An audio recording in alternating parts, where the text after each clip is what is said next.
morning and thank you for being here on Radio Sapientia 95.3 FM, the best dialist of the Niger, always imitated, never duplicated, original, number one. Thanks to you. It's Saturday morning and it's the 12th day of March 2022. Studio time check is 1 minute gone past 11 a.m. and I welcome you to today's edition of Citizens Forum. Today on Citizens Forum, we'll be talking about governance as Nigeria counts down to 2023. A lot of discussion about where power should go to, what are the criteria that Nigerians should look towards as we try to select a leader. Also considering the fact that so many Nigerians seem to conclude that we've never had it this bad when it comes to governance at all levels. All over the world, without an exception, it has always been young people who shape the country. It's always been young people who build the country. It's always young people when it's an election time that decide who should be in power and who shouldn't. Now, Nigeria was not any different. 50 years ago, it was young people who took over leadership in the country. Whether as young people running for an election or young Nigerians who were in the military, who took power by the barrel of a gun. 6 years after, this is 2022, and the whole talk as we count down to 2023 is all about recycling old leaders. Where are the young Nigerians of today? Are there really so many hurdles that are insurmountable on the way of young Nigerians? Or are we faced with a generation of young Nigerians who simply lack what it takes to understand power, to strategize for power, to take power through the ballot? These and many more will shape our discussion today. And interestingly, our guest today on Citizens Forum is someone who has seen it all, who has been around the globe, and who has been on almost every platform talking about why this needs to happen, why the Nigerian youth need to wake up. But then, can this even happen? Is this wishful thinking? I'm ready. My guest on the other end is quite ready. I promise you that. And I bet you're ready. My name is Jude German, and I welcome you to today's edition of Citizens Forum.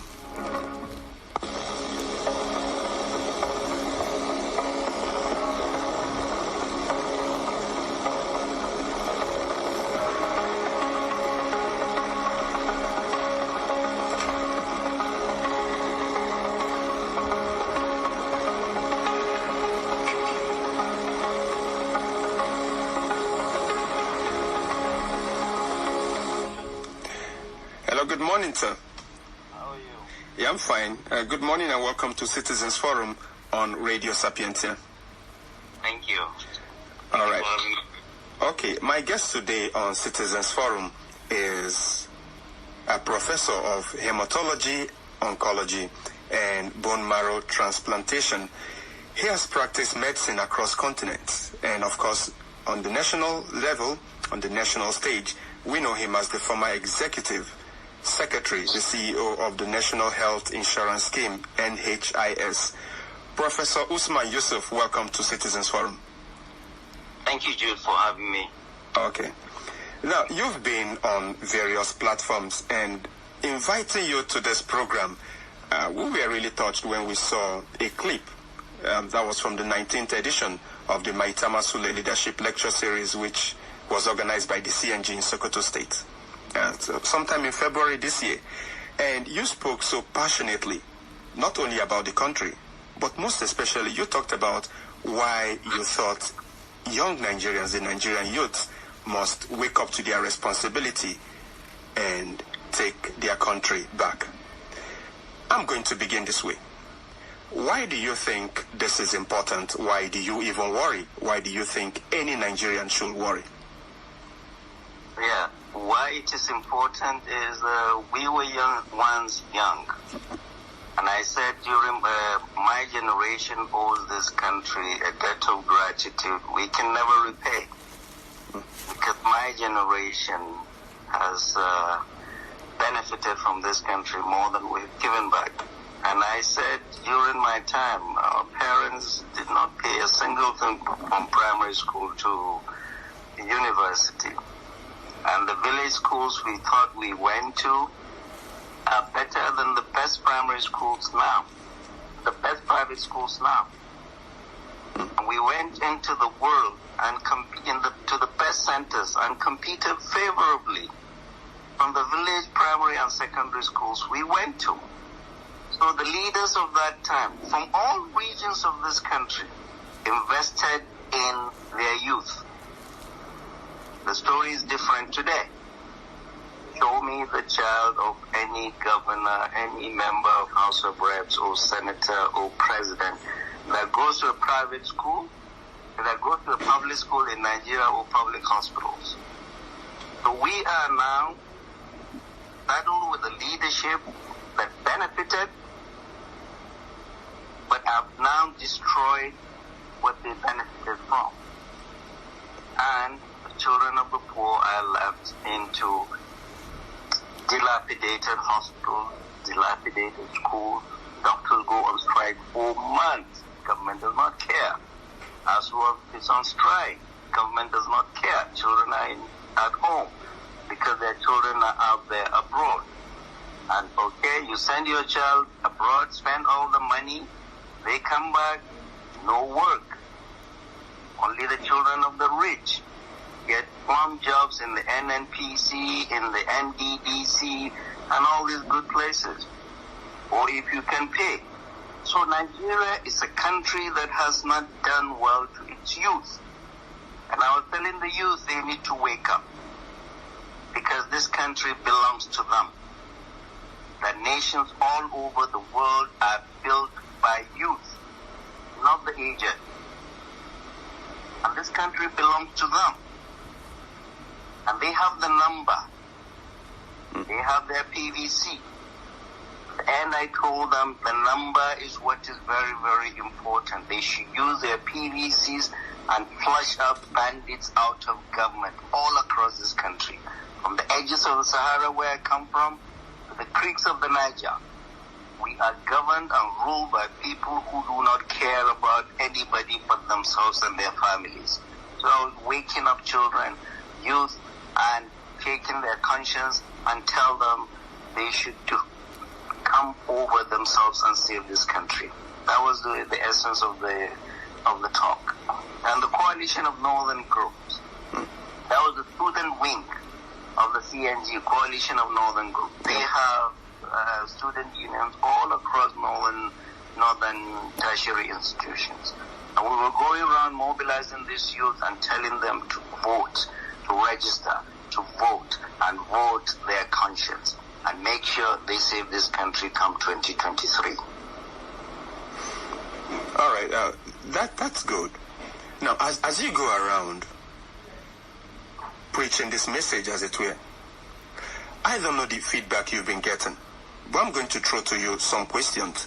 And, these are the basic things you did hear young Nigerians talking about on social media. I mean, you even engage them on radio programs like this, and you get the sense that this is what young Nigerians are saying.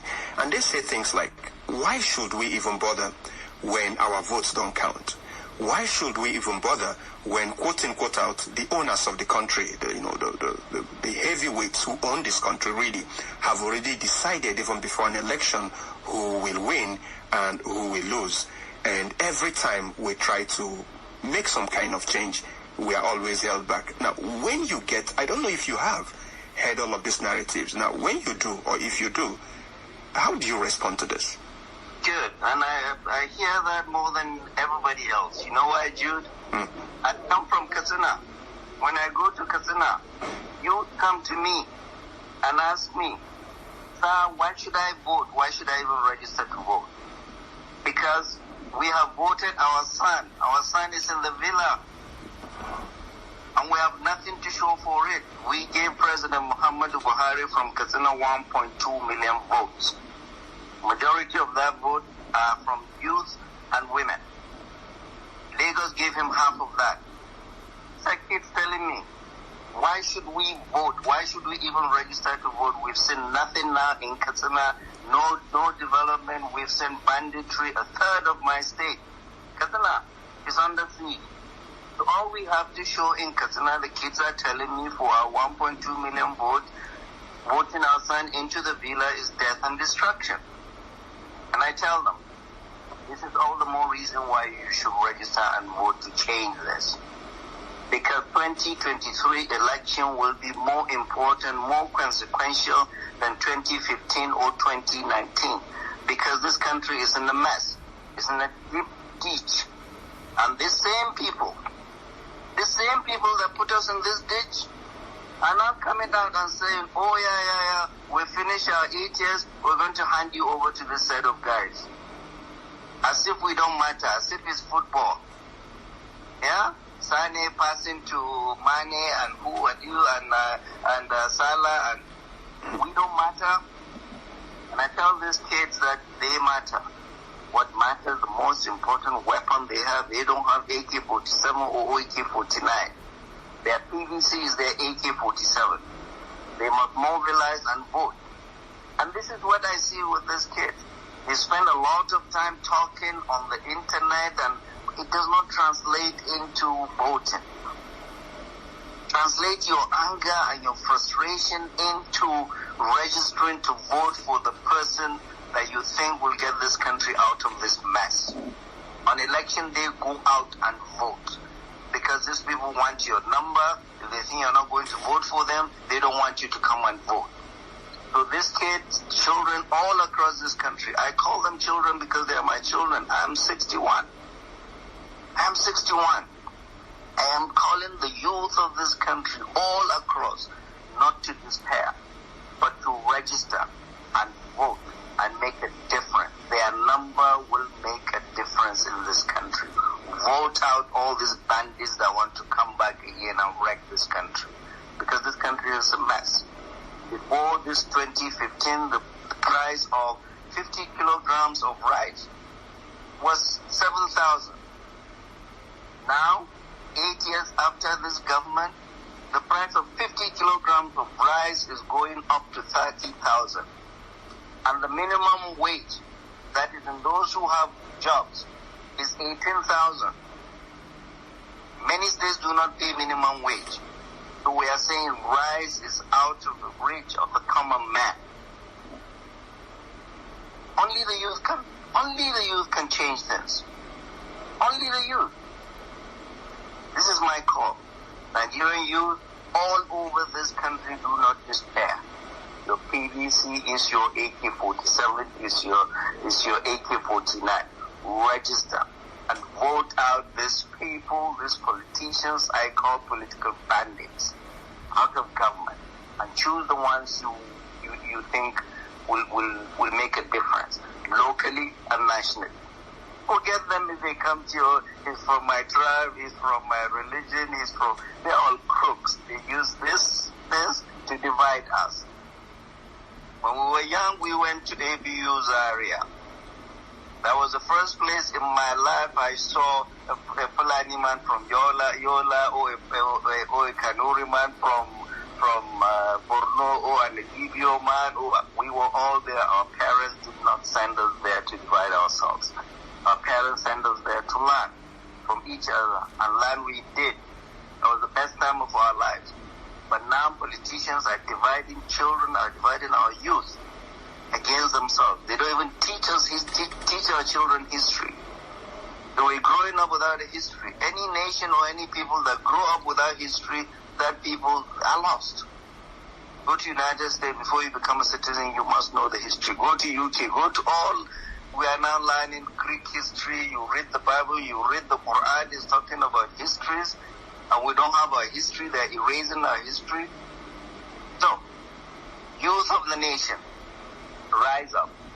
Your only weapon is your PVC. go and register and vote en masse for a candidate you think will get this country out of the mess it is in. So this will be my message to Nigerian youth, not to despair.